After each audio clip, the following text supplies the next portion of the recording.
Boa tarde, gente. Eu sou a Daniela Teodoro, de confeiteiro, né? Alguns são meus alunos, outros me conhecem de me ver passar pelos corredores.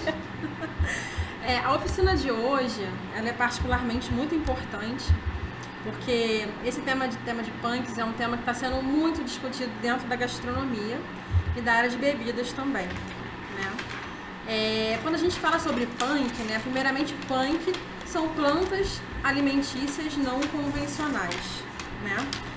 E o que são plantas não convencionais, né?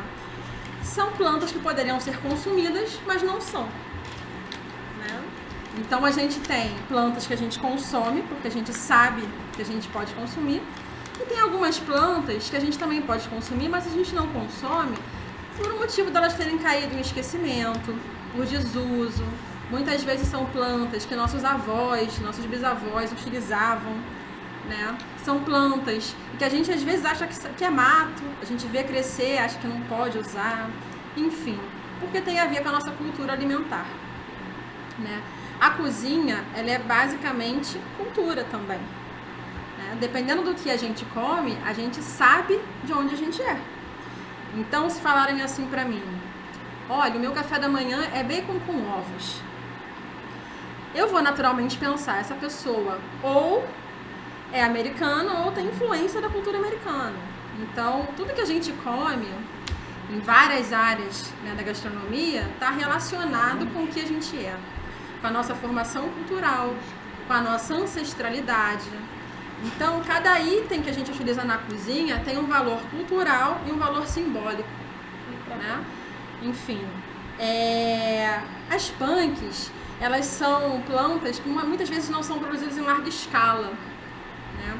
E você pode ter uma planta que seja convencional em um local e ela é não convencional em outro. Aqui no Brasil a gente tem uma diversidade muito grande.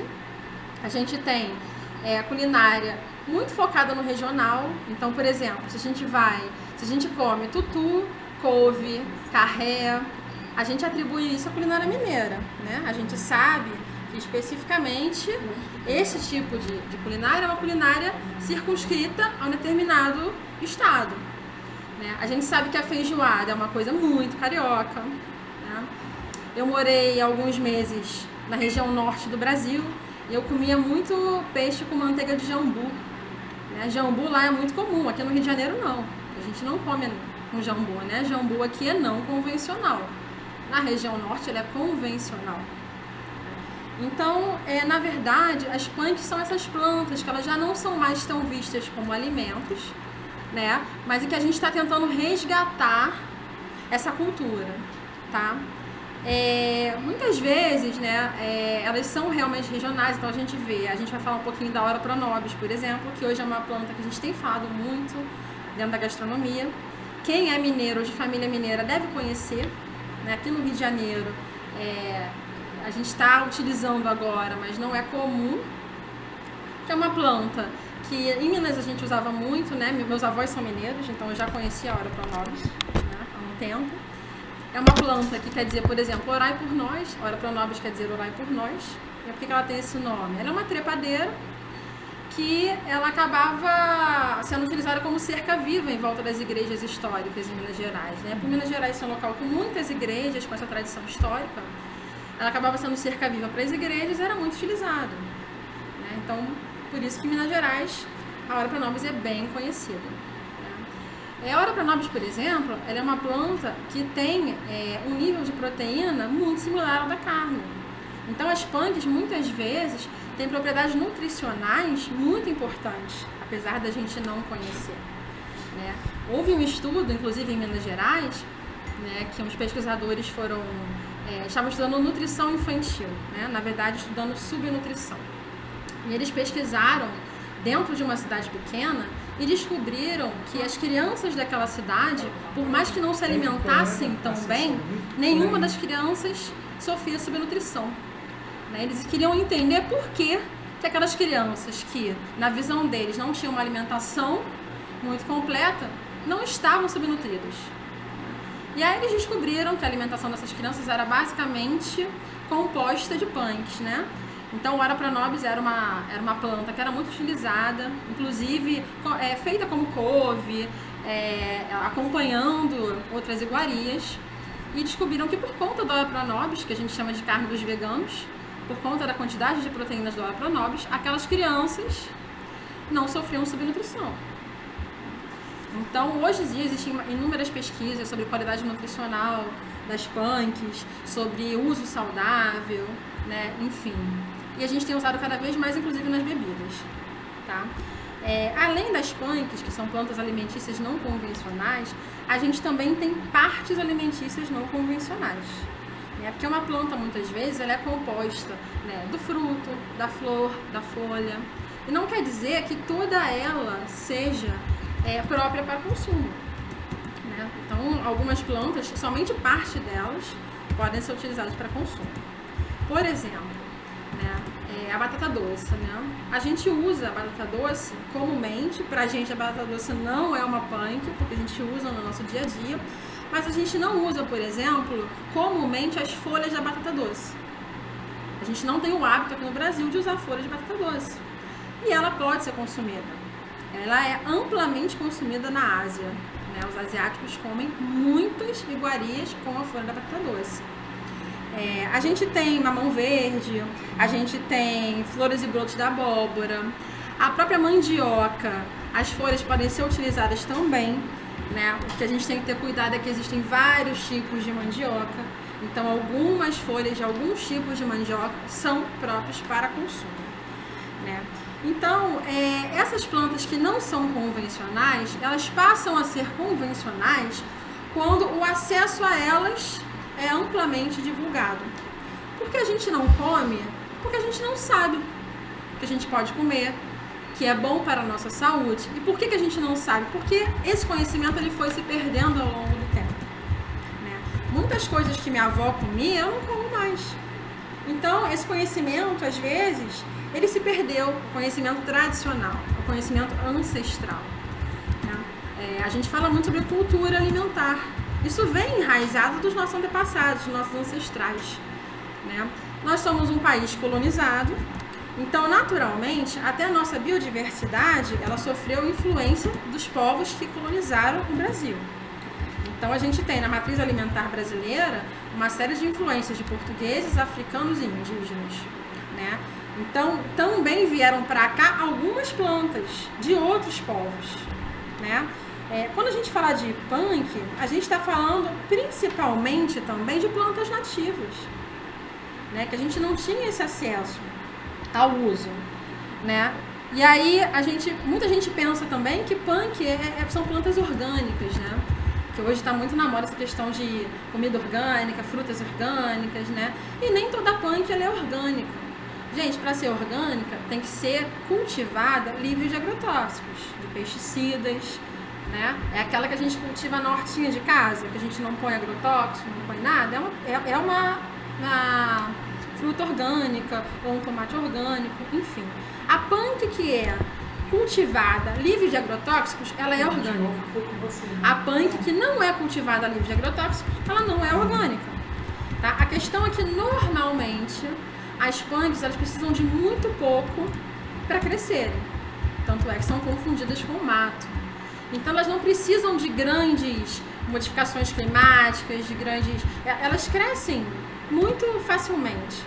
Né? Então, a gente pode achar, inclusive, na rua. É claro que a planta que está na rua, ela muitas vezes não é própria para consumo por conta de contaminação. Né? Então, parou um carro ali, está vazando óleo, despejou, o cachorro fez xixi, enfim. Então, ela já não está própria. Não está própria para consumo, apesar de ser uma punk. O ideal é que você tenha ali no seu lar, na sua casa. Hoje em dia existem vários cursos de hortas, mini hortas, né? Pequenas hortas para você plantar cultivar esse tipo de planta. Tem alguns lugares, eu não sei se vocês conhecem, vocês já ouviram falar de uma nutricionista, que eu sigo ela no Instagram. Ela é professora, na verdade. É a Neide.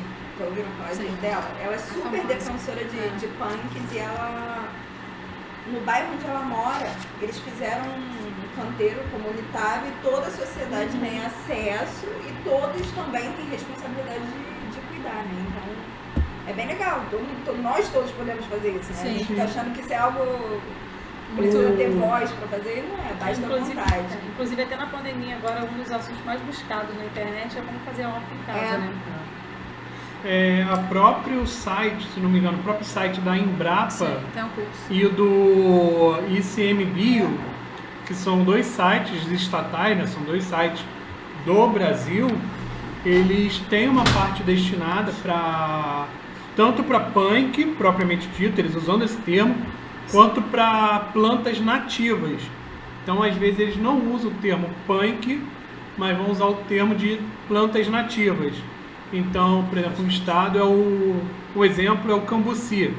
O cambuci é uma planta que ele tem ali entre o Rio de Janeiro e São Paulo. Temos uma cidade no Rio de Janeiro com esse nome de cambuci.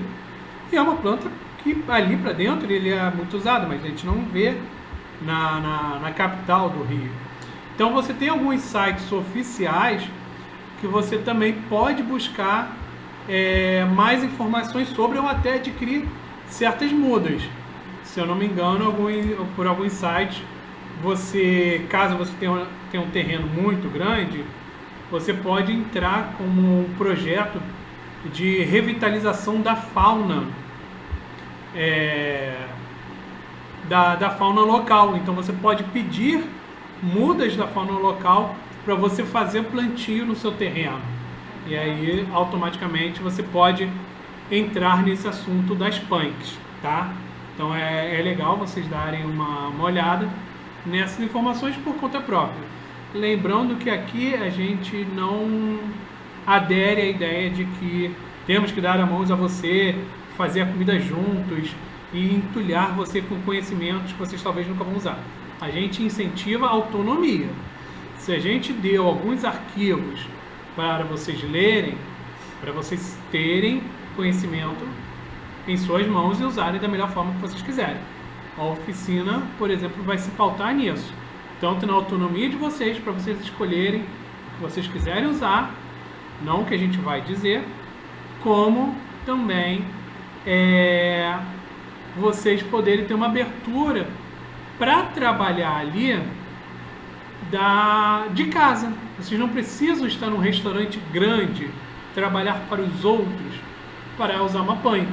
Você pode estar em casa utilizando coisas que você tem já plantada, como uma bertalha, por exemplo, a Hora Pronobis, que a gente vai falar muito aqui hoje, que é uma das maiores representantes das punks.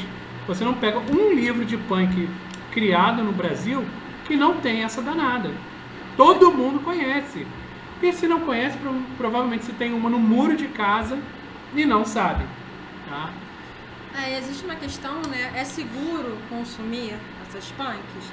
Tem várias pesquisas que indicam a segurança, né, e a propriedade nutricional dessas plantas. Então é bom a gente procurar também, porque às vezes tem alguns tipos, né? Você tem vários tipos de mandioca, você não pode consumir todas as folhas, só de alguns tipos de mandioca. Então a gente precisa também estar atestando que aquela de fato é a punk que está sendo falada e que pode ser consumida. Até uma coisa legal, eu acho que o Rodrigo deve passar muito por isso, porque tem muita florzinha de jardim que é muito fofa, mas que a gente não necessariamente sabe se é comestível ou não. E tudo que está no prato, supostamente, a gente tem que partir do princípio que é comestível. Então, assim, tomar cuidado com isso, né? A questão dessas flores também é que comprar com um fornecedor confiável, porque não adianta você, uma rosa é comestível, mas eu não posso comprar uma floricultura comum, né? Porque normalmente ela já tem agrotóxico. Então, comprar em fornecedor confiável desse tipo de produto. E é muito importante também as formas de consumo, né? Algumas punks você pode consumir in natura, outras você pode in natura e processadas, e outras elas têm que passar por cozimento. Então, é importante, né, saber de que forma aquela punk pode ser consumida. Não são todas que podem ser consumidas in natura, tá? Algumas você precisa passar por cozimento mesmo. Uma curiosidade sobre isso é a maniva, né? Que a gente estava conversando ainda há pouco. Que é a folha da mandioca. É uma folha que a gente não consome crua. Ela leva horas e horas de cozimento. até que ela deixe de ser tóxica e a gente possa consumir. Isso. Só dando um reforço, normalmente nos livros sobre punk, os livros bons sobre punk, não aquele feito por alguém que simplesmente escreveu o que ouviu na rua, mas a pessoa que pesquisou sobre o assunto, normalmente o nome das plantas eles vão dar ou diversos nomes sobre a mesma planta, ou eles vão dar o nome da planta mais o nome científico. Por quê? Por exemplo, na coquetelaria, como na cozinha, a gente pode usar o lírio amarelo. Aí o lírio amarelo, ele tem uma variação dele. Você tem outros lírios de cor amarelada, porém que não são próprios para o consumo. Então, a gente tem que ter esse cuidado, porque sem ele a gente pode causar um envenenamento involuntário. Você não está envenenando alguém porque você é uma má pessoa, você está envenenando alguém por falta de conhecimento. Aí a gente torna a falar, a maniva. Se você não ferver ela durante X dias, você envenena alguém. Não é assim, vou dar uma fervurinha, não vou branquear uma planta. Não, você tem que ficar constantemente, 7 dias, cozinhando, porque ela é altamente tóxica. Como se você, ao invés de usar uma batata inglesa, você usasse uma batata selvagem, um aipim selvagem, ele é tóxico, ele tem um tempo de cozimento. Aí, se a gente for para algo que não vai envenenar você porque já possui toxicidade, mas pela forma cultivo. E lembrando, eu só estou reforçando o que os professores já falaram, porque é muito importante. No bar, a gente está usando cada vez mais flores. Uma delas é a rosa. Rosa de floricultura, ela é imersa em pesticida. Uma pessoa tomando um único drink de rosa, não vai passar mal. Mas se essa pessoa for um cliente habitual e além de consumir a rosa nos drinks, comer uma salada que tem pétalas de rosa, o envenenamento dele é progressivo. Ele vai acumulando no corpo dele substâncias tóxicas. E eu acho que ninguém quer tomar um processo. Então, assim, não é bobeira. Quando as professoras falam, procurem um fornecedor de confiança ou plantem vocês mesmas, é porque isso é importante para não acontecer envenenamento involuntário, tá bom? Isso que, lógico, estamos ponderando que é involuntário, tá? Então, os professores vão voltar aqui. E essa parte a gente tem que fazer um reforço muito grande, tá? E o outro reforço que as professoras já vão falar, eu só estou adiantando você introduzir ou resgatar culturas de consumo, voltar a usar bertalha, voltar a usar taioba, voltar a usar pronobis, é incentivar que o comércio venda tais produtos, tá? Às vezes você não acha no comércio porque as pessoas não utilizam. O hibisco era assim. Ninguém utilizava hibisco há 10 anos atrás. E o hibisco virou o queridinho dos nutricionistas. E agora é o querido dos bares. Então, quando você cria uma cultura de consumo, a economia gira em torno desse consumo. Tá bem? Sim. O Rodrigo falou essa questão da taioba e da bertalha. São punks também, né? Que bertalha, a taioba nem tanto porque, bom, pelo menos quando eu era criança era mais difundida, o que ele está falando agora, né? Mas são duas punks também que muita gente, foi o que a Dani falou no início, são punks extremamente conhecidas, usual no nosso consumo, mas que a gente não conhecia como punk, né?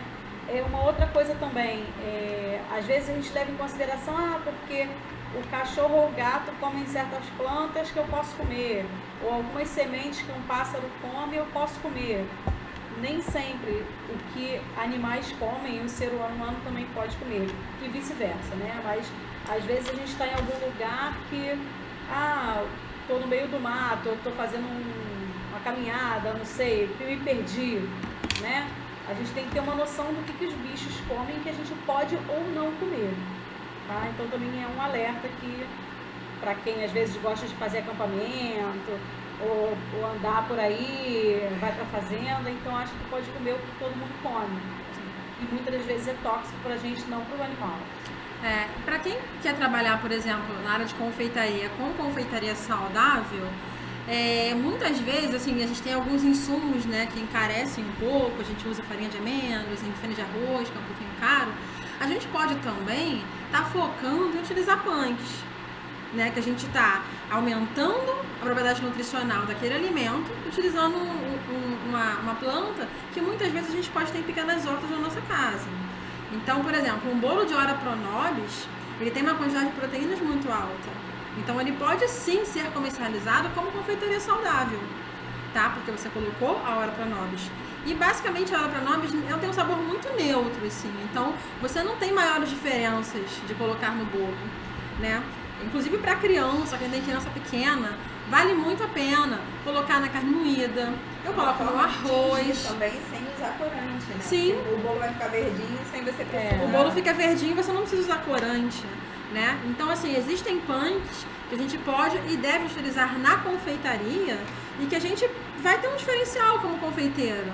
Não é todo confeiteiro que comercializa produtos saudáveis, né? A confeitaria, majoritariamente, né, se você não trabalhar com dietas de restrição, a gente está trabalhando com produtos que tem realmente um alto teor calórico, que muitas vezes a gente utiliza açúcar refinado ou insumos que não têm propriedades nutricionais, né, muito altas. Então a gente pode modificar isso através das punks, né, que custa R$0.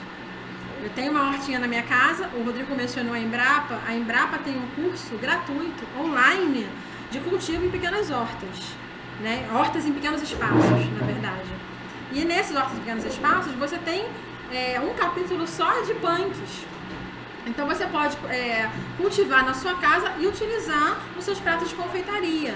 Eu já comi empadinha de Ora Pronobis, bolo de Ora Pronobis, bolinho de chuva com Ora Pronobis, inclusive panqueca, que nem é nada, é panqueca com Ora Pronobis.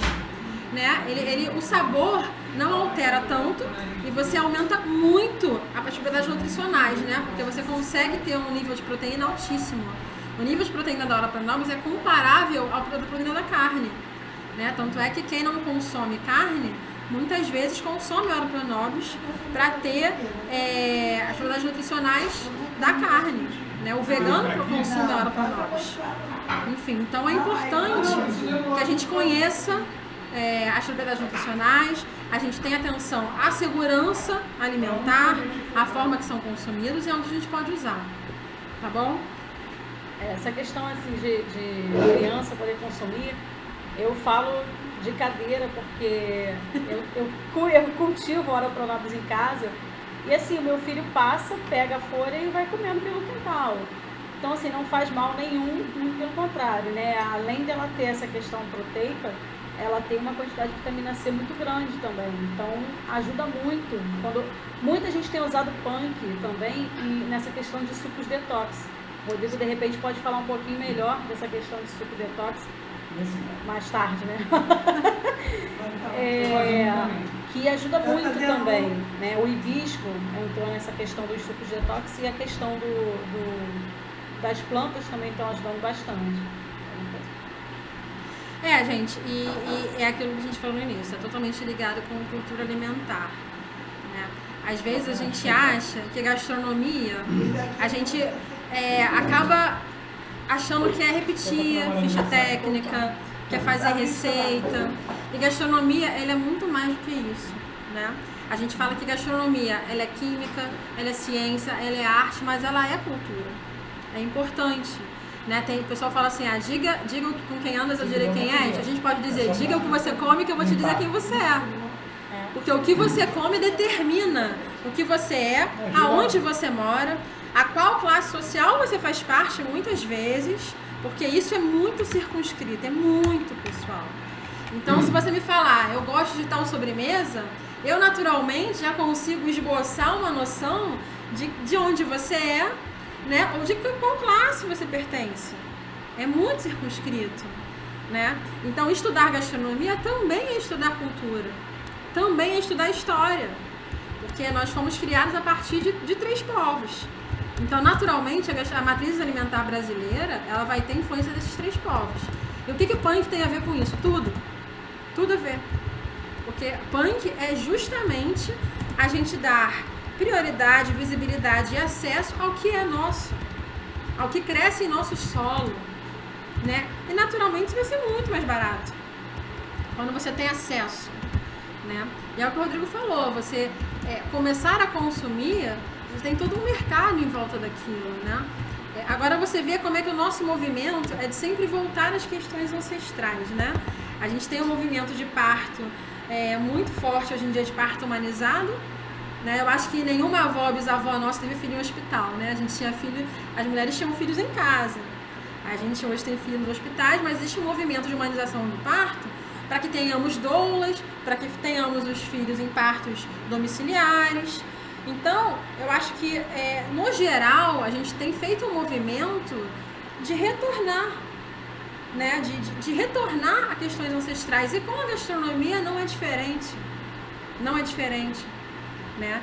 A gente tem um uso muito grande de aipim, de insumos indígenas, de insumos de matriz indígena, de insumos de matriz africana, né? A gente muitas vezes gourmetiza, mas em um momento a gente volta para o que é cultural. Tem insumos que a gente não tem aqui. A gente estuda gastronomia francesa, confeitaria francesa, mas no final, gente, a questão da gastronomia, ela é muito cultural. Eu estava comentando com meus alunos de confeitaria esses dias, né? Confeitaria francesa, né? A gente vai rechear o bolo com outros tipos de creme, né? Ninguém recheia bolo na França, nos Estados Unidos, com leite condensado, por exemplo. E no Brasil a gente usa muito leite condensado. Sim. Isso é característica nossa. Então tudo que a gente faz aqui em termos de alimentação tem a questão cultural como pano de fundo. Não tem como você estudar gastronomia sem estudar cultura, né? E a punk é uma prova disso. É uma prova de que a gente está retomando também isso. Eu tenho certeza que quem tem avó bem velhinha, né?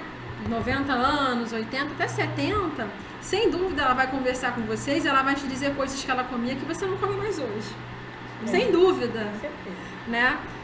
Meu avô, a gente não comia óleo, né? Ele matava um porco para comer, tirava a banha para consumir. O que eu faço lá em casa. Acho que começou o movimento... Faço barriga de porco, eu separo a banha e cozinho durante semanas com aquilo. E começou o movimento de que não era bom e que aí vamos usar óleo, e agora estamos voltando com os nutricionistas dizendo que de fato a banha é mais saudável. É o melô do ovo. O ovo em uma década é o vilão, o ovo na próxima década é o herói. Voltando aqui a um ponto que as meninas falaram enquanto eu estava fora, e aí eu vou pegar pelo ponto do mal que pode fazer, tá? Quando a gente usa as punks para fazer sucos detox ou para fazer um drink na coquetelaria, a gente tem que ter o cuidado de saber o que está utilizando. Por exemplo, canela. Canela não é uma punk, ok. Mas vocês sabem que canela, dependendo da quantidade, pode induzir o aborto? É uma informação que a gente tem que ter. Por exemplo, o cara que está no bar, ele trabalha com volume. É diferente de alguém que trabalha na cozinha. Alguém pede uma feijoada, normalmente a pessoa pede uma feijoada ou uma feijoada para o grupo. Ele não vai todos os dias comer feijoada. Não vai. O corpo não aguenta isso. Mas no bar é diferente. As pessoas podem repetir o drink várias vezes na mesma noite ou várias vezes durante a semana. Então a gente tem que saber o que está sendo colocado ali. A gente tem que estudar mesmo o que está ali. Por exemplo, eu gosto de utilizar, eu sigo uma chefe de bar maravilhosa, a Nelly, eu vou botar o link para quem quiser ver depois no grupo lá do WhatsApp. E ela tem uma pesquisa sobre plantas botânica, a flora brasileira. Ela é específica, ela pensa drinks brasileiros. Ela tem, por exemplo, um drink que usa azeite de dendê. Azeite de dendê num drink. Muito louco. E dá certo. Ela usa boldo, usa carqueja, cipó alho. Mas para você usar essas coisas, você tem que saber o que está ali. quais são as substâncias que estão ali. Eu, no meu trabalho de bar, quando eu vou fazer uma consultoria, quando eu vou fazer um casamento, eu tenho esse cuidado. Eu já fiz um casamento para uma pessoa que estava grávida. E ela ama gin tônica. E uma das que ela me pediu era gin tônica com canela. Falei, não rola. Porque você não vai beber uma no seu casamento, você vai ficar bebendo. Você nem deveria estar bebendo para começar. Mas já que você vai beber, você deveria fazer dessa forma de consumo. E esse papo não faz você perder cliente. O cliente que se irrita quando você toma cuidado com ele é um mau cliente, é um cliente que já vem querendo arrumar problema. Você se irrita com alguém quando ela te dá bom dia? Quando ela fala, oi, cuidado, tem uma merda de cachorro, não pisa. Opa, não passa aí que acabou de cair uma laje. Você não fica irritado com essa pessoa.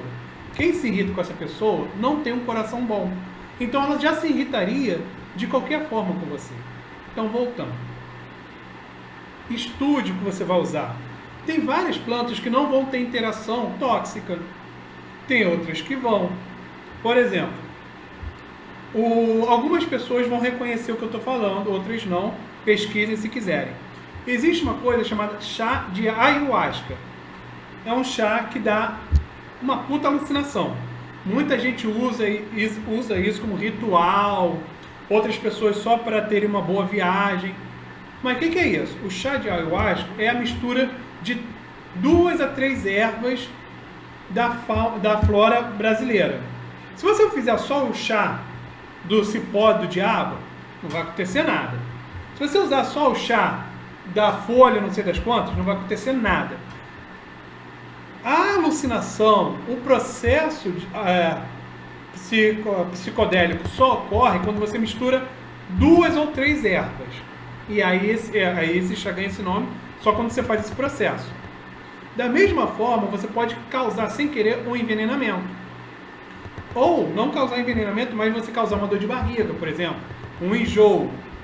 Por exemplo, a Ora Pronobis, ela é rica em proteína.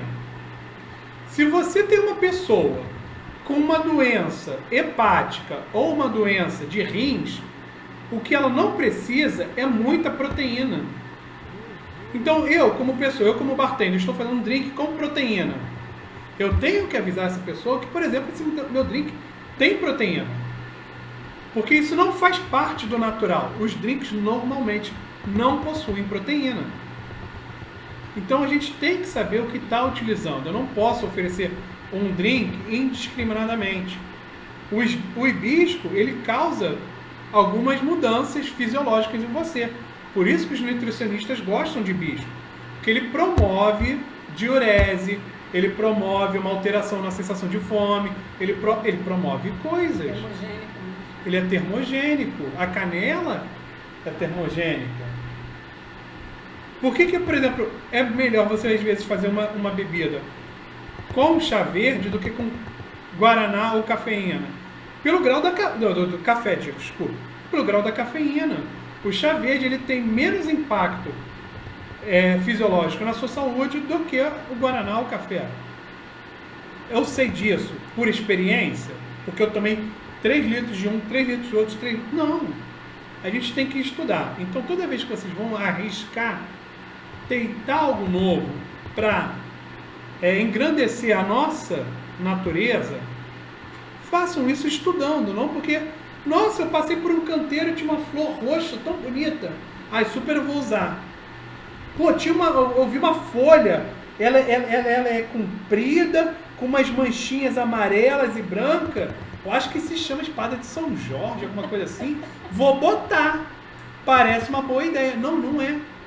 Não é uma boa ideia. Você não pode pegar qualquer planta e usar. As punks, em todos os arquivos que a gente mandou para você, elas foram estudadas. Você até, a gente na coquetelaria, diferente da culinária, agora eu vou falar uma parte específica minha, a gente pode usar coisas que a gente não chama de punk, porque não tem valor nutricional agregado, mas tem um valor farmacológico. Por exemplo, o boldo.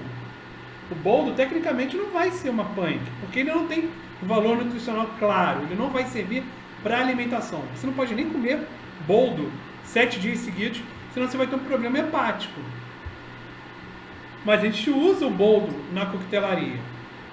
de forma diferente e tendo que ter atenção na concentração disso por bebida. Entende? Então, assim, o nosso assunto é bem focado nas plantas alimentícias. Só que vale a pena saber que tem outras coisas que a gente pode estar enriquecendo a nossa flora para agregar. Carqueja, boldo, cipó, alho, gengibrão, que é um tipo de gengibre que a gente tem aqui. Então é interessante ver isso. E também é interessante ver o que a gente está usando. Por exemplo, eu fui descobrir recentemente que jaca não é brasileira. Apesar de a gente achar que qualquer lugar no Rio de Janeiro, jaca não é daqui. É lá para os lados da Índia, lá do outro lado do mundo. Assim, não tem nada a ver com o Brasil. Então, assim, vamos estudar antes de botar na mesa. Principalmente forma de preparo. Para não acontecer um problema. Tá? E lembrando também que a função econômica daquilo se dá por amostragem. Por exemplo, às vezes um de vocês tem um canal no YouTube que, nossa, é maravilhoso. Se vocês começarem a fazer receitas, você pode agregar valor e as pessoas comprarem. A gente no Rio de Janeiro tem um déficit muito grande de plantas. Se você for no mercado municipal de São Paulo, de Curitiba, Amazonas, Maceió, eles são gigantescos. Tem fruta de tudo que é canto. Aqui a gente não tem. Você quer comprar jambu, você não compra. Jambu é muito bom para o bar e para a cozinha. Você não consegue achar jambu. Jambu, uma folha. Você quando acha congelada. Porque é não convencional aqui. E ela é super não convencional aqui. Mas é muito bom. Então, assim, não tenham medo de usar o que é nosso. Só usem com inteligência, tá? Até para baratear o preço. O hibisco já foi muito caro e agora ele está muito barato. A bertalha podia estar lado a lado ali com o espinafre, porque o cultivo é muito rápido. A bertalha cresce muito rápido. Ora, Pronobis é muito rápido. Não tem, porque não tem busca. Na medida que você buscar, os preços caem. É a mesma coisa que alimentos orgânicos ou alimentos hidropônicos, que é aqueles alimentos criados em água. A qualidade é muito melhor porque não tem pesticida e o crescimento em água é mais rápido do que o crescimento em terra. Por que é caro? Porque as pessoas não compram com volume. Tanto que o restaurante que compra com volume tem valor diferenciado, o valor é baixo, se comparado no mercado aberto. Então, deem uma olhada nisso e, sério, não peguem qualquer coisa que vocês veem. Eu lembro de gente usando uma planta tóxica. Eu usei o exemplo, a espada de São Jorge, por exemplo, porque eu já vi alguém querendo fazer drink com isso. Não para fazer o drink em si, mas para botar como decoração. Eu vou tirar um filete aqui, vou botar como decoração. Pronto, envenenou alguém. Vai fazer um bem pros rins, assim, ó, inimaginável. É a mesma coisa em confeitaria, quando a gente usa flores naturais nos bolos, né? Então eu falo sempre para os meus alunos para higienizar, colocar filme, enfim, não enfiar direto a flor natural, porque pode soltar corante, você não sabe as propriedades daquela flor. Então eu sempre falo, ou você dá preferência para flores artificiais, você não vai ter esse problema, ou você precisa realmente ter um cuidado ao colocar aquilo ali, tá? Até na armazenagem. Isso que o Rodrigo falou da questão do valor, é até um conceito econômico, né? O conceito de escassez, a essencialidade de um bem altera totalmente o valor dele no mercado. Quanto mais escasso, mais caro. Então, vou sair? Não, tô aqui. Quanto mais escasso, mais caro. Então, um bem. Por que ouro é muito caro, né? Porque a gente não acha ouro a cada esquina.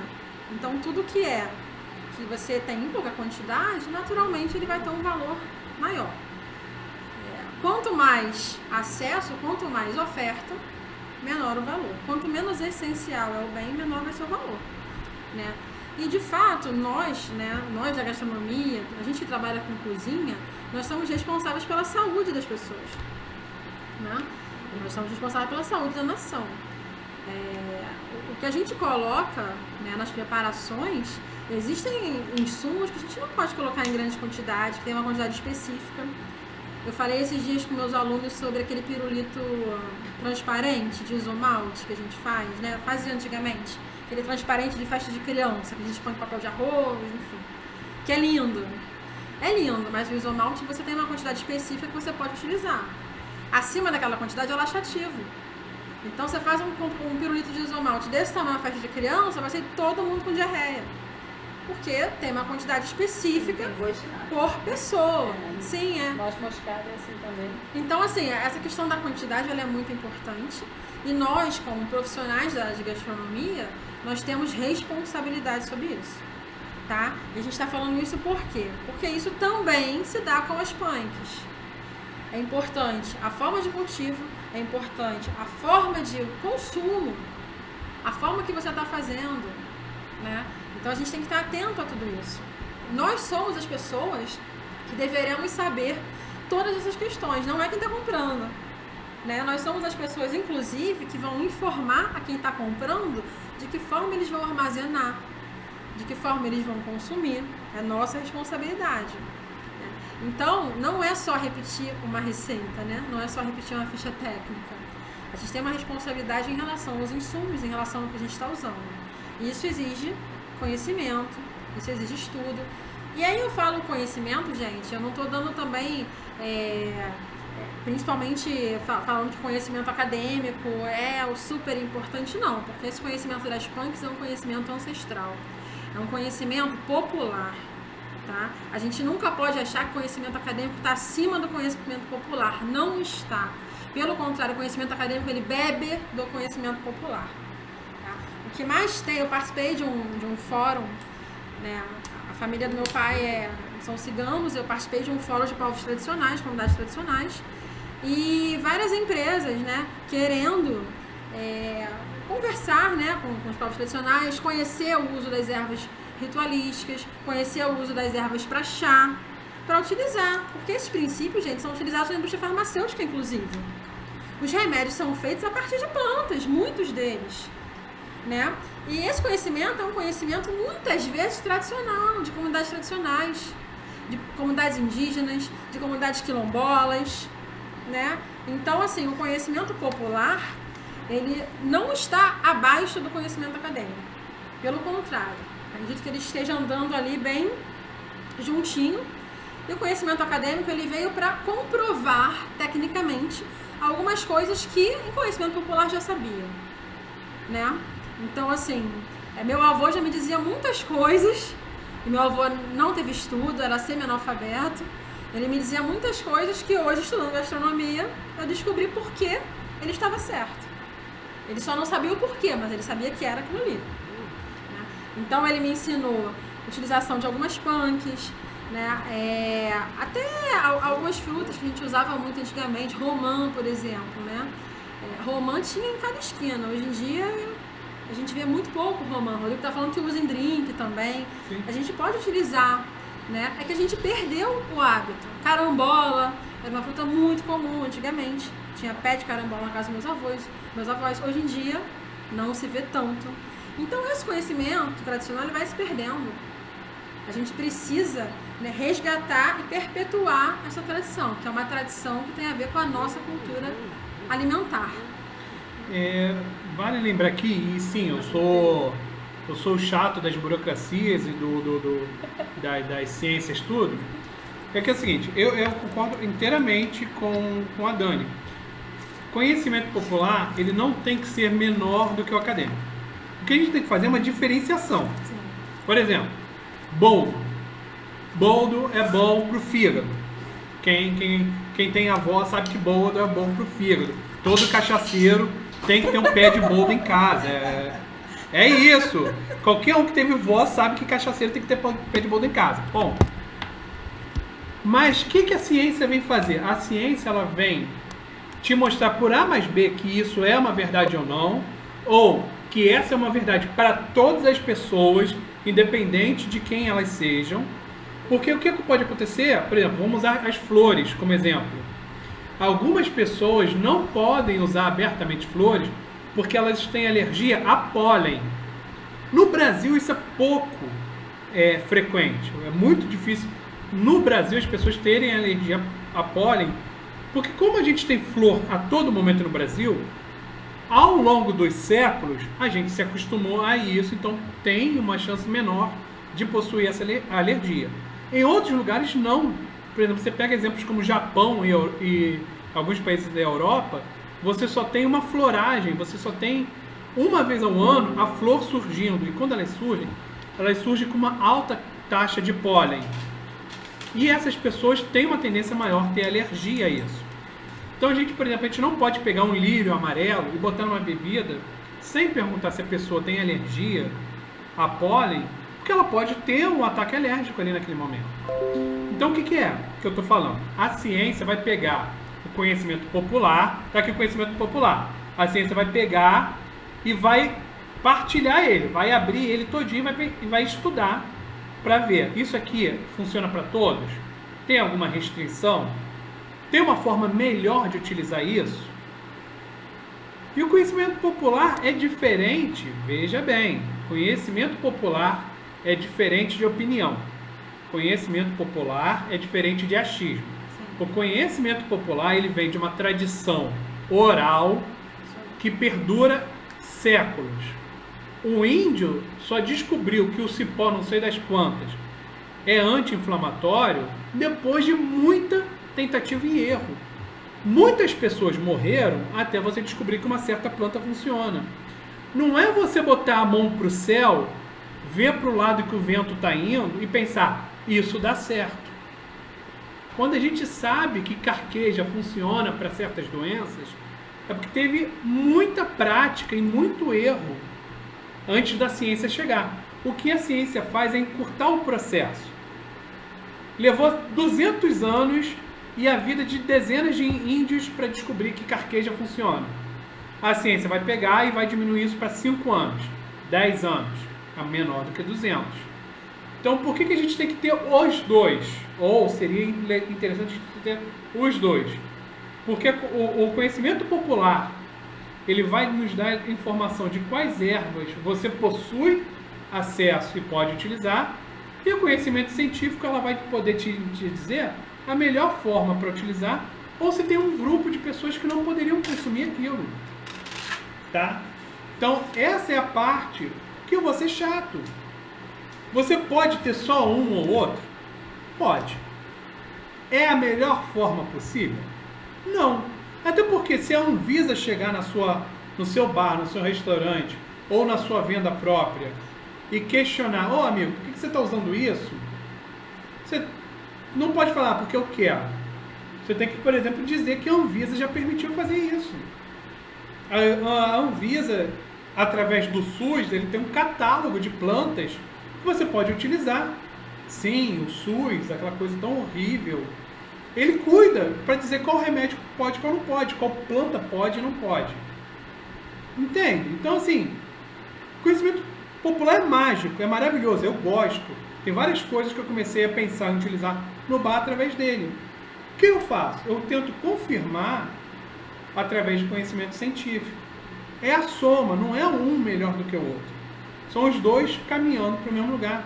E eu juro, gente, até através dos arquivos que eu mandei no grupo WhatsApp, apesar de 90% das pessoas da área acadêmica, né, a gente fala conhecimento científico é igual conhecimento acadêmico, apesar da galera da acadêmica falar muito e muito difícil, tem uns que conseguem entender que tem que falar para todo mundo.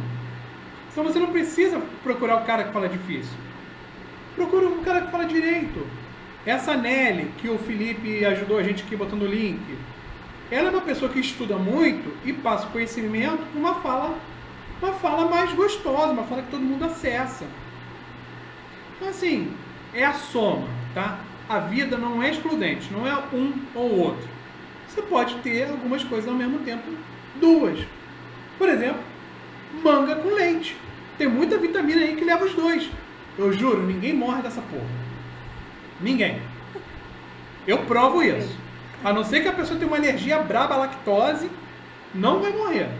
Então, vamos lá, vamos esquecer essa coisa de ou é um ou é outro.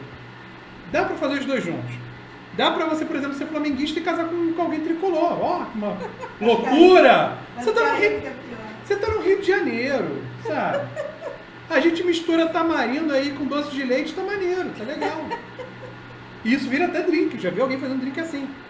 Então, vamos abrir a cabeça aí, tá? E não esqueça, cara, é isso que as professoras estão falando. Conhecimento popular, abraça, traz pra você. Só verifica se tá pra todo mundo. Essa questão que o Rodrigo falou agora, se alguém não estiver me ouvindo, fala que meu áudio tá ruim. Essa questão que ele está falando agora, eu vou puxar um gancho do que a Dani falou também, da questão tóxica, né, dos alimentos, e a questão de você investigar o que cada um pode ou não comer. Né? A questão da carambola que ela falou, uma fruta que eu comia muito quando eu era criança, é uma fruta deliciosa, né, que dá para você fazer pratos lindos que o pessoal decora como estrelas, várias coisas. Só que também é uma fruta que ela é altamente tóxica para quem tem problema renal. E ela pode levar à morte. Então, assim, a gente tem que tomar muito cuidado em relação a isso. Né? E, por exemplo, eu vou citar um exemplo clássico de quando eu fiz a minha pós. E aí o tema do meu trabalho era caju. Né? E ele estava no auge da florada do caju quando eu fiz o meu trabalho. Desculpa. E eu levei uma flor do cajueiro que eu consegui pegar e levei para apresentar no meu trabalho. E aí eu apresentei o prato e do lado eu coloquei um pratinho com a flor do cajueiro. E aí os jurados, né, por que você não decorou? A flor é tão linda. Eu falei, porque na gastronomia a gente entende que tudo que está no prato é comestível. Né? E a flor do cajueiro não é. Ela não é comestível porque ela tem é como se fosse uma cera, né? Perdão, uma enzima que é como se fosse assim, emborrachada, né? E aí para o organismo ela é tóxica. Então quando a gente apresenta alguma coisa com punk ou com qualquer outra coisa que a gente vai utilizar no prato, a gente tem que entender que para as pessoas aquilo ali é comestível. Né? Então se você sabe que aquilo ali não é comestível, primeiro tem que investigar se é ou não. Se você sabe que não é, não coloca. Ou tenta fazer pintado, ou coloca à parte, ou coloca uma foto, não sei. Faz de alguma maneira que você represente aquilo, mas que você não coloque no prato para que a pessoa coma. E se por acaso alguém tiver algum problema renal aí, dá uma pesquisada em relação à carambola. Né? Porque foi o que eu falei, em tudo que um animal pode comer, a gente pode comer, e tudo que a gente pode comer, o animal come também. Então, às vezes, a gente tem que tomar muito cuidado com o que está comendo. Né? Às vezes a gente, uma fruta legal, é uma fruta linda, vou provar, e muitas das vezes faz mal e a gente não sabe o porquê. Você vai fazer agora? Não sei. Vai ser agora? Não sei. Acho que pode ser. Porque aí depois a gente abre pro pessoal. Então fala mais um pouquinho só para organizar. Só lembrando aqui aquela que entrou agora aqui, o que pode ser para um para o outro. Gente, isso também vale para bicho, tá? Eu falo isso porque eu já vi gente envenenando cachorro sem querer, dando uva. Uva não pode, é extremamente tóxica para o cachorro. Chocolate é tóxico para o cachorro. Sementes que a gente estava falando. Sementes em geral, às vezes o cachorro não come, sabe? Se eu não me engano, o cacau em si não pode, porque a substância que tem no chocolate que é tóxica para o cachorro vem do cacau. Eu falo disso de animais, mas é só uma derivação do que a gente já está conversando aqui. E entrando aqui também, voltando num ponto, vamos lá, sobre o comércio, a produção e a conservação, né, das punks. É interessante a gente pensar aqui o que você vai querer promover no seu negócio, tá? Porque a punk, ela não vai ter só um impacto econômico de baixar de preço, mas ela tem um impacto social. Vamos dar um exemplo aqui. A casa, a empresa, né, do Rei do Mate, ela está ficando um pouco mais conhecida pela sua postura ecológica, quando ela pega as borras de chá mate que ela tem, transforma em adubo e dá para as pessoas. Coisa boba. Ela não está fazendo isso porque ela é 100% ecológica, ela está fazendo isso pela publicidade. Mas, quando você usa punks na sua gastronomia, na sua coquetelaria, você também está fazendo isso. Você tem um ganho para o seu negócio, seja ele pequeno ou enorme, você tem um ganho social para o seu negócio, porque as pessoas pensam, nossa, que mágico! Ele é super natureza, ele deve ser uma pessoa tão zen, deve meditar o dia inteiro, namastê. Não, às vezes você não odeia gato, chuta cachorro, mas está vendendo um produto ecológico, você está vendendo uma ideia. Boa parte do que a gente faz na gastronomia, na coquetelaria, é vender uma ideia. Quando a gente usa o cacau em si, e não uma polpa de cacau, você quer vender uma ideia com aquilo. Quando você utiliza um coco como um copo, um abacaxi como um copo, você está vendendo uma ideia. Você pode fazer isso com plantas, como a gente está falando, não convencionais. Por exemplo, como você vai vender essas plantas? Você pode, por exemplo, não utilizar elas diretamente na gastronomia. Você pode fazer polpas, você pode fazer compotas. Você não precisa fazer um prato para vendê-las. Você pode fazer licor, por exemplo. Então, assim, não precisam seguir o mais do mesmo que já está aí. Eu só vou fazer ora pronobis empanada, eu só vou fazer ela em versão de risoto. Como vocês querem fazer isso? O que vocês querem vender? Rodrigo, eu sou especialista em pastel. A minha vida é vender pastel. Ok, como é que você pode vender pastel? Você pode botar um pequi no pastel? Carambola no pastel? Você pode fazer uma carambola doce? Por que carambola tem que ser doce de leite com banana, chocolate com morango? Você pode pegar outras coisas. Então, o que a gente está tentando trazer é, com a informação, vocês vão conseguir arriscar muito. Criar pratos novos. O risoto não existe no mundo desde que ele é mundo. O estrogonofe não está aí desde que é mundo. Com certeza a pessoa que foi criar a primeira mousse que foi criada, o cara errou. O cara estava tentando fazer uma coisa, talhou o leite e pensou, cara, perdi. Alguém meteu o dedo lá dentro. Ah não, até que é gostoso. Esse leite talhado aqui com limão é bom, vale a pena. Vende aí. Tá? Então assim, pensem com carinho. Não sigam o livro a rigor. Vocês podem fazer compota. Gente, compota é um produto extremamente rentável. Tudo que você precisa é de uma fruta, água e açúcar. Geleia também. Geleias. Geleia é compota em forma de purê. Gente, geleia é uma compota em forma de purê. O licor é uma geleia filtrada com adição de álcool. Vocês podem fazer produtos não finalizados. Você não precisa fazer uma quentinha, uma marmita, um prato completo. Às vezes você pode fazer o produto processado, utilizando as punks. Bom, agora a gente vai ter aqui nossa maravilhosa Nayara ensinando um prato rapidinho. Vai finalizar um prato na frente de vocês, tá bom? E eu vou para lá que eu vou auxiliar nas filmagens. Bom,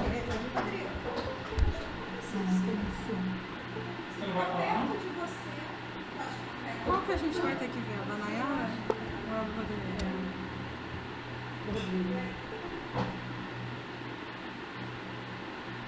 Rodrigo tem que ativar a tua. Ah, beleza. Oi? Oi. Tá ouvindo? Vocês estão me ouvindo? Vai. Tá ouvindo? Porra, aqui não tá Tá ouvindo aí? Não. Deem um ok se alguém não estiver ouvindo, por favor, lá no chat. Esse melhor, galera.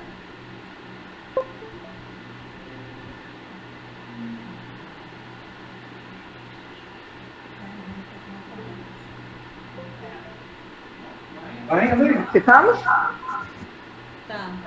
Vocês estão Fez eco, ouvindo, né? gente? Mas fez eco, não fez? Bem, galera, ó, hoje a gente vai fazer 2 preparações. Tá horrível, né? Melhorou? Não. Tá dando, naquela hora não deu. Cancela O do notebook. o áudio do notebook, por enquanto. Só um instante, galera. A gente tá tentando não dar eco na gravação. Vai. Oi, oi, oi. Tem um áudio de alguém aí aberto aqui? Não tem áudio de ninguém? Eu desliguei aqui. O pessoal falou que tá ouvindo, mas tá ok. Mas na gravação vai ficar esse eco. Mas vamos lá. Hoje a gente vai fazer 2 preparações com a Ora Pronobis, né? Porque como a Fabi falou, ela tem em casa, então a gente tem fácil acesso a ela.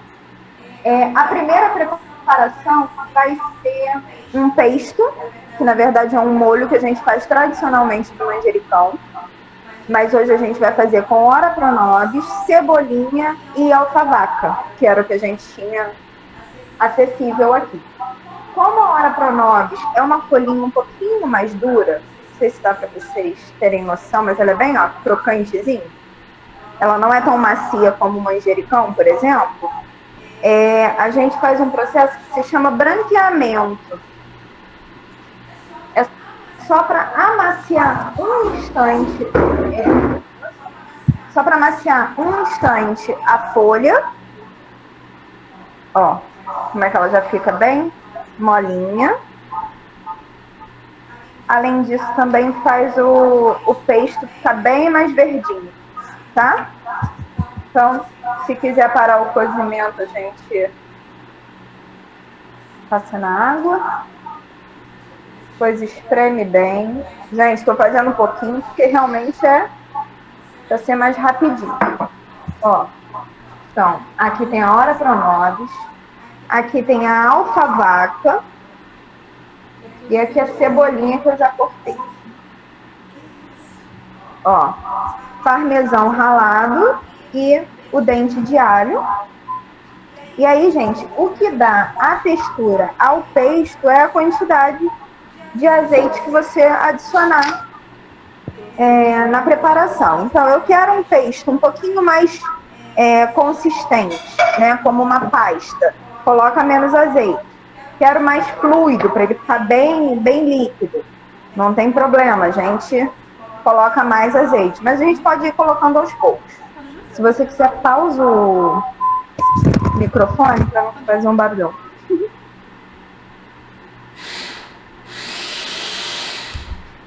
Desliga o áudio do computador também? Eu não sei. Tô dando essa. É que tá como se não tivesse.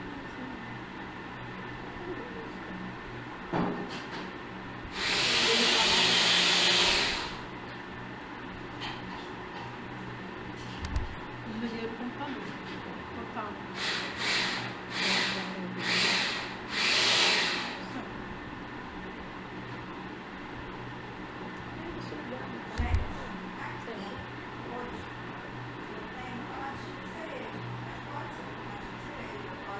O tomate a gente cortar em brunoise, que são os cubos. Tá. Hoje eu tenho aqui o tomate cereja, mas poderia ser o tomate, né, normal, cortadinho em cubos, em brunoise. Tá? Aqui a gente vai envolver esses tomates. Gente, essa ligazinha é da Ora Pronobis, tá? A gente dilui um pouquinho no azeite, mas essa colinha é dela.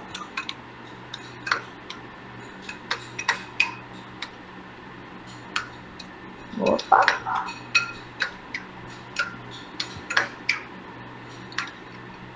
Se quiser diminuir a chance disso acontecer, a gente diminui a proporção de Ora Pronobis e aumenta a quantidade de uma outra erva, ou manjericão, agrião, coentro, rúcula, tá bom? E aqui a gente, daqui a pouco, só coloca em cima da torradinha.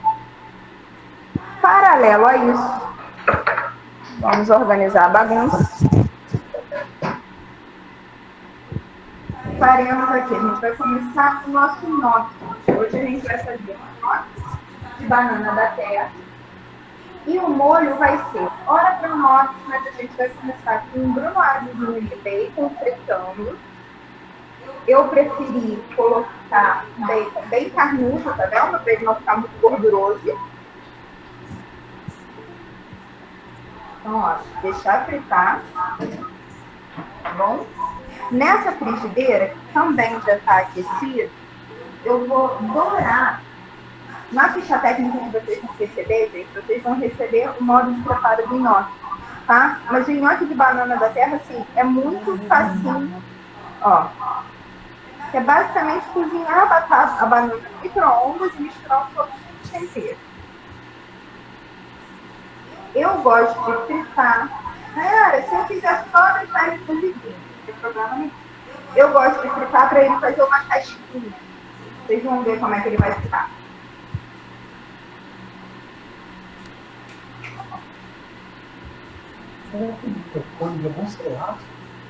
Deixa eu banhar.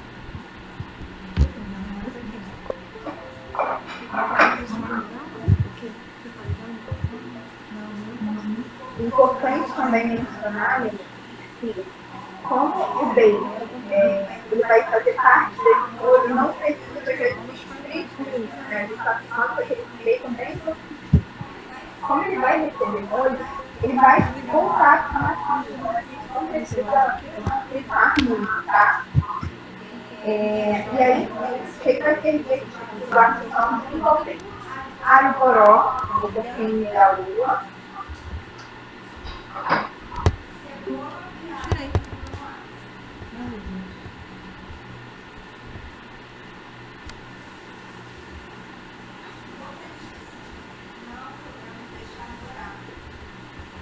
Então, a gente vai controlando o fogo.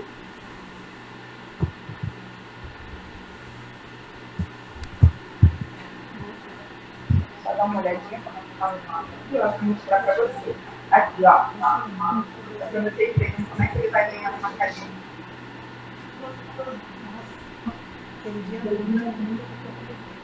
Gente, nessa frigideira aqui, eu tinha colocado um pouquinho de óleo e agora eu vou colocar um pouquinho de manteiga para passar pouco. Não comecei no começo porque eu podia queimar a manteiga, tá? Pelo tempo que eu teria que ficar aqui. Mesmo fazendo o óleo mais manteiga, ele não aguentaria tanto tempo. Se o seu molho não tiver nada a ver com manteiga, não pode colocar no óleo. Ou se o seu molho permitir o gosto do azeite, pode colocar o azeite também, tá bom? Ó, aqui já tá bem. Nesse momento, o que eu gosto de colocar? Umas gotinhas de limão, para que daí vai muito bem com uma gotinha do taco.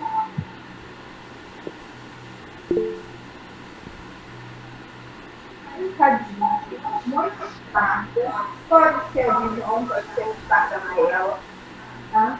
Lembrando que a qualidade dos ingredientes é diretamente lá no final. Não, está muito bom. Creme de leite.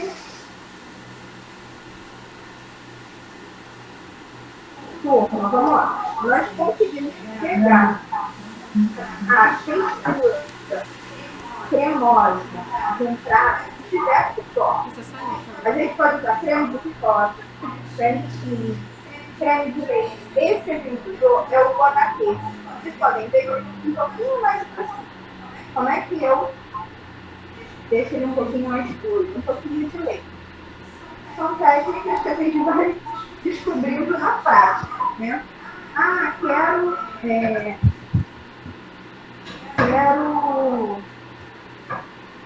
opa, trabalhar aqui. A gente vai ter outra leva e depois a gente vai ver se está muito bom, tá?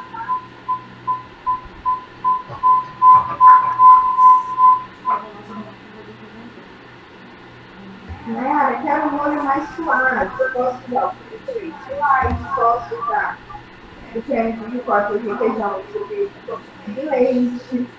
A gente tem milhões de formas de de deixar isso mais fluido, tá? De deixar mais suave. Ó. E a hora cronómetro vai entrar aqui agora.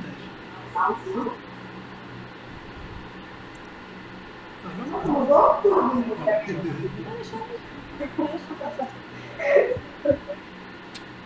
Tá?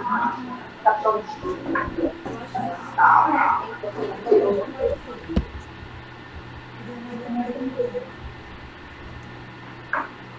Gente, uma massa tradicional, o que a gente faria? Eu colocaria mergulhado. O que eu vou fazer? Por quê? Se eu falei para vocês que eu fiquei aqui para fazer esse importante, se eu jogar isso no molho, eu perco a potência. Então, eu vou manter todo esse pote crocante e jogar esse molhinho aqui. Tá bom? E aí, aqui agora, só a gente finalizar.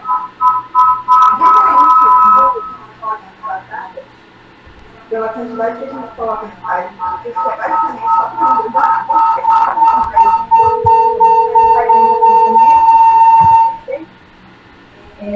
a gente não precisa coordenar, tá? A gente não precisa. A gente não precisa. Ó. Tá fazendo aqui.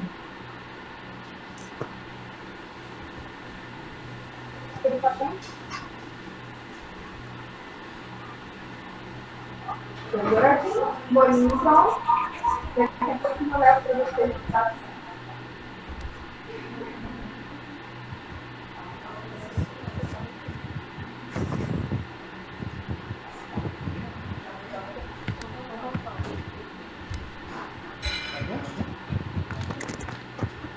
Agora vai fazer um vídeo. Então, é o seguinte, depois troca. Aí você filma eu aqui. Faz sim, tem que fazer. Mas pra galera dar uma up ainda. Faz sim. Tá, a Nayara tá finalizando o prato e o Rodrigo vai fazer um drink. Também utilizando as folhas, né? As punks. E a gente vai filmar para vocês também ver ele fazendo.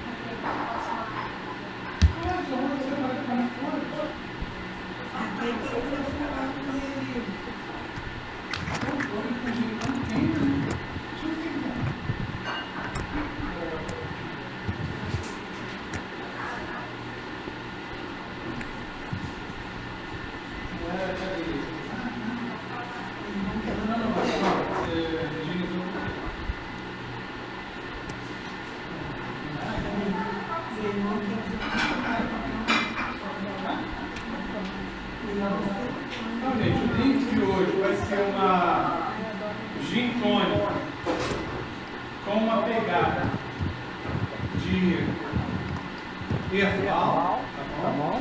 Então a gente vai usar a hora cronómetro, então automaticamente no momento que eu uso uma hora cronómetro num drink, ele começa a ser um drink com proteína, tá?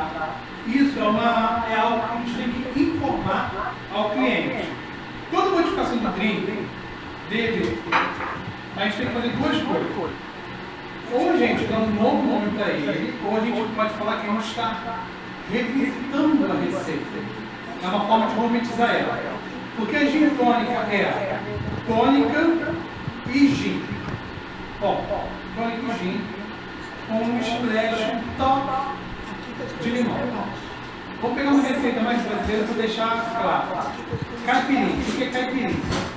Caipirinha é limão, cachaça, açúcar, gelo. Bom, qualquer coisa diferente de limão, cachaça, açúcar e gelo não é caipirinha. Você tem que rebatizar. Pode chamar caipifruto, caipivótico, o que for. Tudo na vida tem um nome e a gente tem que usar esse nome. Senão a gente está enganando o cliente. Você não pode fazer um estrogonofe usando peixe e falar que é estrogonofe de peixe. Não é. Você fez outra coisa. Então aqui a gente vai ter a hora pronobis, essa folha mais carnuda. Tá? A hora pronobis ela é mais carnuda, ela tem uma certa liga, como a Nayara falou no prato dela, ela tem uma certa liga, não sei se a câmera vai pegar, mas ela faz como se fosse uma teia de aranha quando a gente estica a folha. Isso dá um impacto no prato, tá bom? A gente vai usar, então, uma coqueteleira para bater tudo, macerador. Aí a gente tem um truque. O que a gente vai macerar é a hora pronobis. O que a gente quer é o que tem dentro dela. Então a gente vai tirar daí vitaminas, minerais e a proteína. A alfa-vaca ela vai vir colocando sabor e aroma no prato. Tá bom? Fabi, você pode trazer o gin, por favor? Então não tem mistério. Colocou, macerou um pouquinho. E aí é o que você tem que ver. Quanto mais você quer de sumo, mais você vai macerar. Rodrigo, eu sou preguiçoso, eu não gosto de macerar. Usa um processador. Você pode usar um processador. A questão é, o processador você vai triturar muito. Então você provavelmente vai ter que fazer uma filtragem depois. Macerou, o manjericão, ele é amargo. Quanto mais você macerar, mais ele é amargo. O que você faz? A substância que libera o aroma e o sabor do manjericão, ele fica bem na superfície. Então, se você bate, vocês não vão sentir que estão em casa, o aroma e o sabor já começa a emergir. Se você quiser completar com muito sabor, você faz o que? Uma macerada leve. Você não vai macerar muito. Você vai macerar leve. Enquanto eu pego o gelo, vocês vão ver a nossa fiscal de hoje. Não. A querida Helena, a Helena vai provar os drinks de hoje. Com certeza. Controle de qualidade. Nosso controle de qualidade. A gente vai pedir para a Fabi, enche a taça de gelo. Então, gelo, já está tudo macerado. Uma dose de gin, não precisa de mais. O meu experimentor de limão, a parte de cima dele já é uma dose. Então a gente não precisa. Para quem nunca fez um coquetel batido antes, você não tem que bater até sobrar se cansar. São 10 segundos. 10 segundos ou isso aqui. Muda a cor da coqueteleira. Um bom jeito para quem nunca fez coquetel saber se já está na temperatura certa é isso. Ficou esbranquiçado, a cor está mudando, então o coquetel já está bom. Bom, a gente usou ervas maceradas. Você não quer que o cliente fique com um cabo verde no dente, aquela saladinha que ficou presa. Então o que você faz? Você vem filtrando, só que isso aqui é o que? É uma gin tônica. Então o sumo mesmo, ele é pouco. É normal, isso aqui vai ter pouco. A gente tira por volta de 60 ml daqui de dentro. Normalmente a gente tem uma lixeira ao lado para acompanhar. E gin tônica, por favor, na geladeira.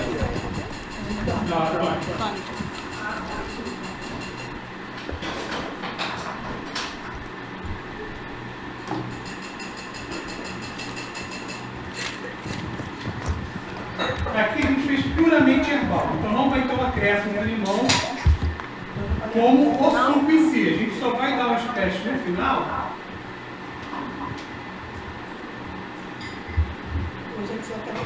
E aí vocês veem, fica uma cor esverdeada acentuada, a gente não usou tantas folhas assim, e devido à liga que a própria hora pronobis tem, ela consegue segurar o gás da tônica em cima, então ela vai formar essa espumazinha bem de leve em cima, porque a própria liga da hora pronobis. Bom, como eu fiz? a gente só vai botar um splash de limão só para suavizar. É um drink sem açúcar agregado. A gente não usa xarope, todo açúcar que tem é da tônica. Então eu posso falar que esse é um drink para diabético? Não, porque a soda, ou a água tônica, ela é como qualquer refrigerante. Ela tem açúcar dentro. Então esse é um cuidado que você tem que fazer na hora de você passar nesse microambiente. E aí a gente entrega para a nossa querida, ela que vai ser a degustadora de hoje, tanto da brusqueta quanto Ninguém da... recebeu, né? Abre esse aqui assim. Porque senão aparece o branco. Pronto. Vocês podem ver, esse é um drink com uma cor bem forte, leve, herbal. Esse é um drink para verão e você sai daquela convenção de que gin tônica tem que ser com limão, tem que ser com tomilho, com coisas trazidas lá de fora. Aí aqui, nosso prato finalizado. Por favor, Nayara, faça as apresentações do que temos aqui. Um instante. Ó, fizemos aqui uma brusqueta, tá? Gente, assim, a proposta hoje foi a gente fazer exatamente com o que a gente tinha na nossa geladeira, para que fosse algo bem rápido, bem papum, e na verdade a questão toda não era mostrar uma receita exclusivamente, era mostrar para vocês o quão acessível é a gente trabalhar com essas coisas, né? Então, era um pouquinho do creme de leite que tinha, a taioba que a Fabi trouxe, a banana da terra, enfim, eram coisas completamente acessíveis, tá? Então, agora a gente vai tirar uma fotinha. Então, gente, a aula de hoje foi essa. Enquanto as professoras tiram foto do prato porque vale a pena, a Helena daqui a pouco... Manda tudo depois. A Helena vai fazer a prova também dos pratos para ver se ninguém fez algo de errado. Eu vou abrir aqui para perguntas. Caso alguém que tenha alguma pergunta, por favor, escreva. Daremos 3 minutinhos para escrever as perguntas. Caso não tenha perguntas, Tá, ele tá. a gente vai encerrar. Ele vai ficar babando meu drink. Vai.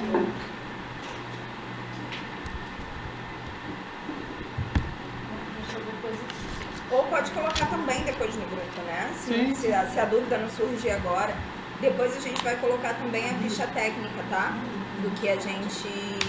das receitinhas que a gente fez agora. A Pralinê respondeu vocês? Não. Depois a gente espera no microfone. Mas você sabe quem é? Eu acho que sim. Ah, tá. É só pra gente poder dar presença aqui, então. Só pra eu... Oi.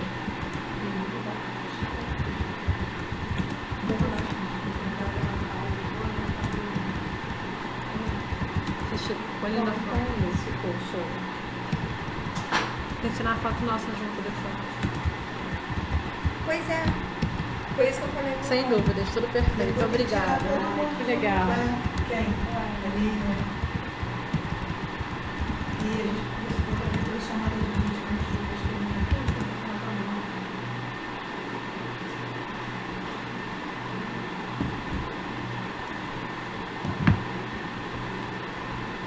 Então acho que não tem perguntas, eles estão dando parabéns aqui. A gente dá uns minutinhos e encerra.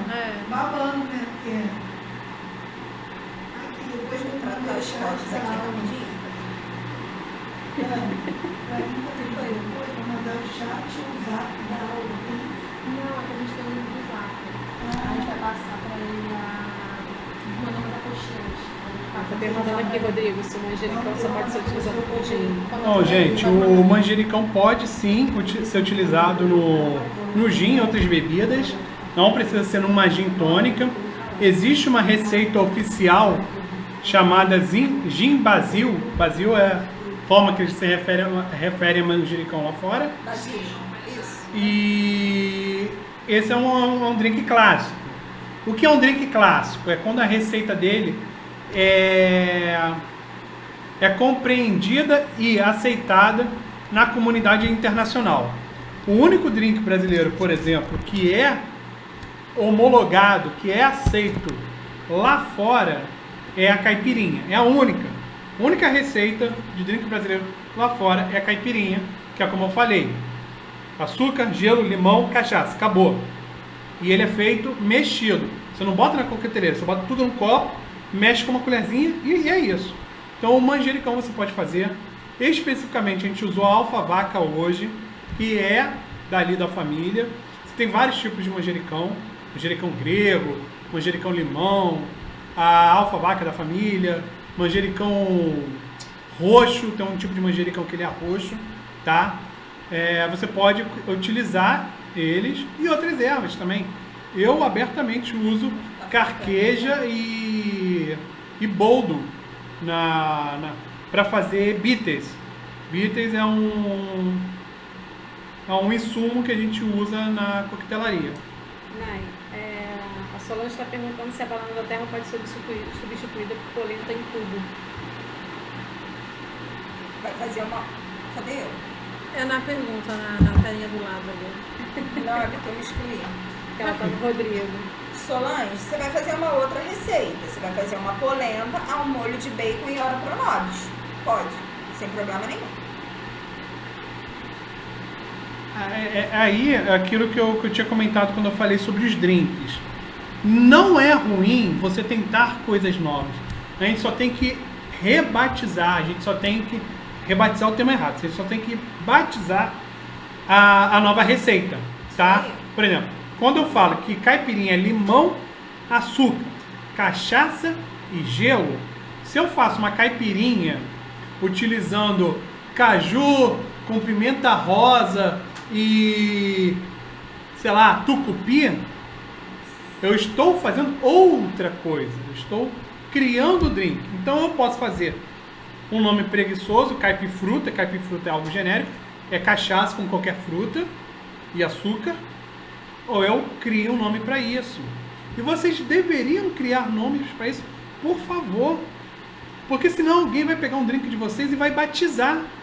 Ou um prato de vocês. Entende? Alguém vai ganhar em cima de vocês. O mundo da gastronomia e da coquetelaria não é um arco-íris com um pônei e um pote de ouro no final. As pessoas roubam receitas de outras. Então, por favor, criar uma receita, postem no Instagram, botem no TikTok, botem no Facebook, porque isso é uma prova material. Se alguém copiar a sua receita depois, você pode abrir processo porque está te plagiando, porque está fazendo roubo de material intelectual. Hoje em dia, as mídias sociais servem como provas para isso. Então, a primeira pessoa que publica isso vai ser considerada detentora daquela receita. Tá bom? Então, pessoal, a Cíntia está perguntando aqui como as plantas podem ser inseridas no nosso dia a dia, já que há uma limitação na disponibilidade, e se a gente acha que seria necessário incluir na nossa dieta. Então, a gente tem aí... Desculpa. Não. A gente tem aí a possibilidade de plantio dentro de casa, o que nas gringas se chama plantio indoor. O que é isso? Você precisa de um vaso de 30 centímetros de altura. Acabou. Você não precisa de muita coisa. Você... Passou um gato aqui. Você precisa de pouca coisa. Por exemplo, a bertalha, ela é uma trepadeira. Ela é igualzinha a criar uma jiboia dentro de casa. Você só precisa de um vaso e algum lugar para ela trepar. Você pode plantar, por exemplo, e vai ficar muito bonito, vai ser um paisagismo dentro da sua casa. Você planta do lado da estante e ela sobe pela estante. E eu acho que também é abrir o olhar para isso, né? Por Sim. exemplo, a feira aqui de Bangu, a gente consegue achar azedinha, a gente acha taioba, a gente acha a própria bertalha. Sim. Então, assim, eu acho que como a gente está muito habituado a comprar alface, coentro, a gente não tem o olhar, a gente não olha para aquilo, mas elas estão gente, ali. Eu tenho bertalha plantada em casa, eu tenho a ora pronobis plantada em casa, todas elas plantadas numa sementeira, tá? No chão mesmo, um vasinho que eu tenho comprido. E aí o que eu fiz? A bertalha a gente tira as folhas, o cabinho que ficava sem terra que ela nasce. Isso aí é coisa. A Ora Pronobis também, qualquer pedacinho que você tirar e enfiar na terra, ela brota. E aí o que eu fiz? A gente comprou uma tela, essa tela preta, né, plástica, eu coloquei alguns grampos na parede, prendi ela com os grampos e a Ora Pronobis vai se enroscando por ali, subindo pelo muro. Gente, É muito tranquilo de plantar. cultivo em casa não é difícil. Até o próprio adubo, você pode fazer dentro de casa. Você tem um adubo, você pode fazer líquido, e aí tudo que você precisa é farinha de ovo. O que é a farinha de ovo? É farinha de casca de ovo, sendo bem específico. Você fez seu ovo, fritou ovo, cozinhou ovo, tudo. Pega a casca, vai acumulando e deixa ela secar. Deixa ela em um espaço aberto para secar. Pega ela e passa no liquidificador até fazer uma farinha. Pegou isso? Você toma café em casa? Pega a borra de café, mistura com essa farinha de ovo. Você faz algum tipo de chá? Pega o que sobrou desse chá e bota junto. Você pega tudo isso numa garrafa PET de 2 litros, mistura com bastante água. Então vamos botar assim, você usou 300 gramas desses compostos orgânicos para o resto de água. Você deixa descansar uma semana e bota isso na raiz das plantas. Isso já é um adubo líquido. Ah, Rodrigo, eu quero saber de adubo orgânico, porque eu deixo muita coisa estragar em casa. Fez legume? Casca de legume? Casca de ovo? Pega tudo isso, bate no liquidificador. Pegou essa massa estranha que fez, mistura na terra. Espera de uma semana a 4 semanas. E você faz um plantio com essa terra. A razão aí que você tem que usar é 1:2, 1:3. Pegou 100 gramas disso, bota 200, 300 de terra. Você pode botar mais. Se você for usar isso direto na planta, bota mais terra nisso aí. Tá? Os vasos que você vai plantar em casa, caso você mora em apartamento, não precisam ser grandes. Vasos de 30 centímetros dão conta. Você mora em casa, pega uma faixa de 1 metro por 1 metro, 2 metros por 1 metro, algo não muito largo.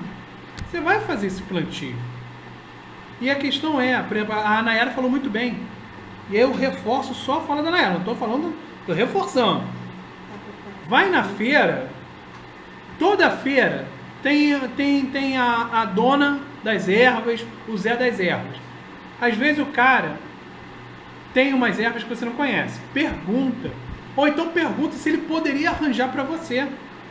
Porque esse cara também trabalha sob demanda. Se você chegar e falar, amigo, tem Bertalha? Ele, não, mas eu posso arranjar. Ganhou um fornecedor. Outra coisa que surgiu na pandemia. Tem muita gente que é lá de Petrópolis, Teresópolis, Lumiar, que eles fazem plantio e agora eles estão fazendo venda direta. Então, pelo Instagram, por aplicativos, você entra em contato com essa pessoa do interior do Rio. Então, você pode encomendar ervas com elas, ou plantas, ou frutas, enfim, tá bom? Sobre a aula de bitter, a gente não vai ter aqui a aula de bitter, tá bom? Eu posso falar levemente sobre isso quando a gente vai falar sobre transversalidade, que é uma outra oficina. Então quem estiver lá talvez ouça, mas é que a aula de bitter é uma aula específica para o curso de bartender, porque ela leva muito tempo para falar sobre. Tá bem? Bom, eu acho que não tem mais alguma pergunta. Encerraremos por aqui, até porque a nossa querida diretora tem que provar o prato para saber se vai demitir ou não a gente. Caso vocês não nos vejam semana que vem, ou a equipe menor, por favor, entrar em contato com a polícia. Não, brincadeira. Mas é isso, gente. É uma ótima semana a todos. Muita saúde. Tá bom? Essa aula foi gravada, ela vai ser posta no canal do YouTube. Vocês podem revisitar ela, ouvir nossos erros de gravação. Vai ter, com certeza, porque a gente não sabe editar vídeos, tá? Então é isso. Vocês estão falando com pessoas de humanas, não das exatas. A gente não entende tecnologia. Peço desculpa a todos. E vocês têm 5 dias para tirar alguma dúvida com a gente pelo grupo do WhatsApp, tá bom? Então encerraremos aqui. Tchau a todos, muita saúde. Beijos. Tchau, obrigada. E é isso. Tchau, tchau. Aí tá lá, ô, Dani, depois coloca aí no grupo. É, eu vou colocar.